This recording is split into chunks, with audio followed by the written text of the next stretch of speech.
Aujourd'hui, dans le chant des âmes, je vous présente Ségolène Renaud, sophrologue.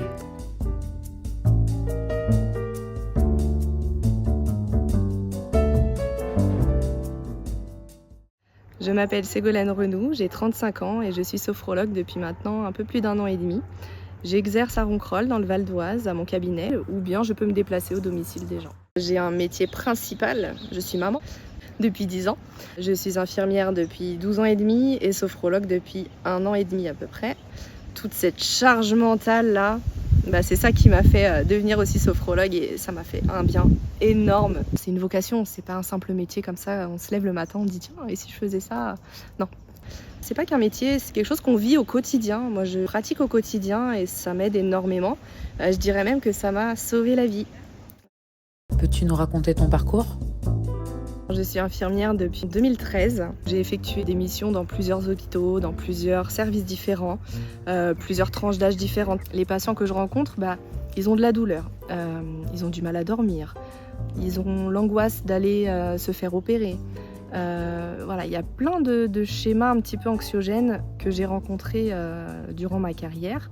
Je travaille la nuit, donc il y a aussi cette angoisse d'aller dormir.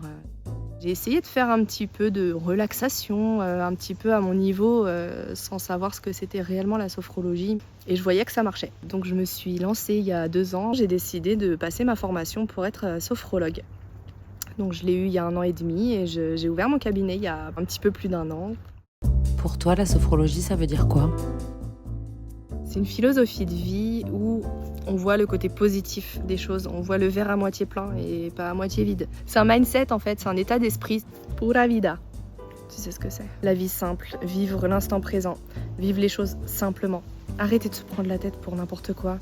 Apprendre à apprécier les choses, à ressentir ce qu'au fond de soi, on a. Le corps est le reflet de notre esprit. Et la sophrologie va aider en ça, en alignant le corps et l'esprit, se réancrer dans la terre, vraiment à l'instant présent et à ce qu'on vit aujourd'hui et maintenant.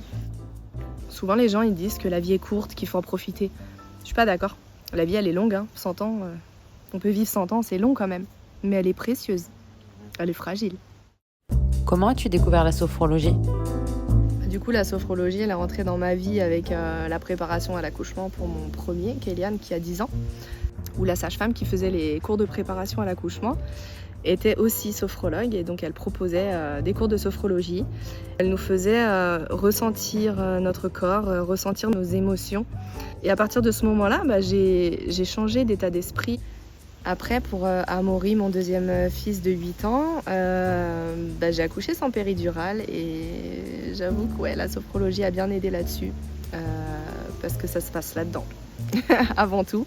La douleur, plutôt que de la subir, il vaut mieux l'accompagner. Le corps est le reflet de l'âme et voilà, si là-dedans ça va pas, le corps il peut pas suivre.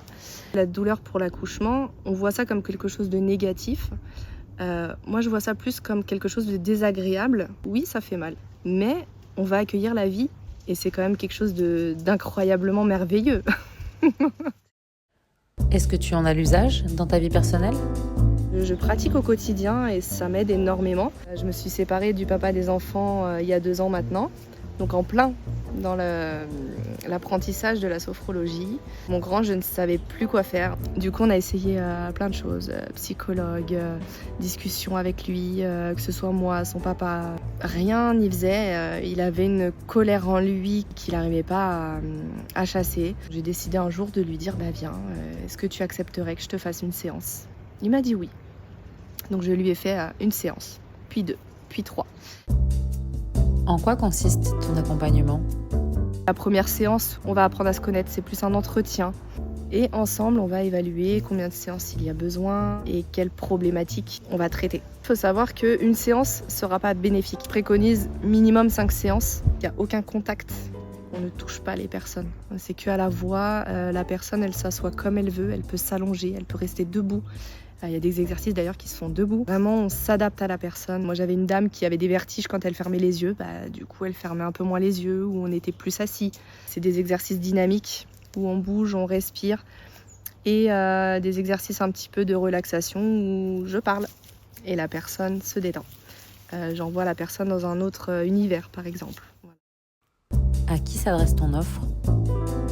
C'est vraiment varié, ça peut toucher tout le monde. Ça peut aller de l'enfant jusqu'à la personne âgée, en passant par la femme enceinte. Ça peut aussi être des personnes qui sont en burn-out au travail ou même dans leur vie au quotidien. Après, il y a des limites dans ces compétences-là. C'est pas de la médecine, je ne suis pas médecin. Si je vois que ça dépasse mes compétences, j'oriente vers un autre professionnel qui est compétent.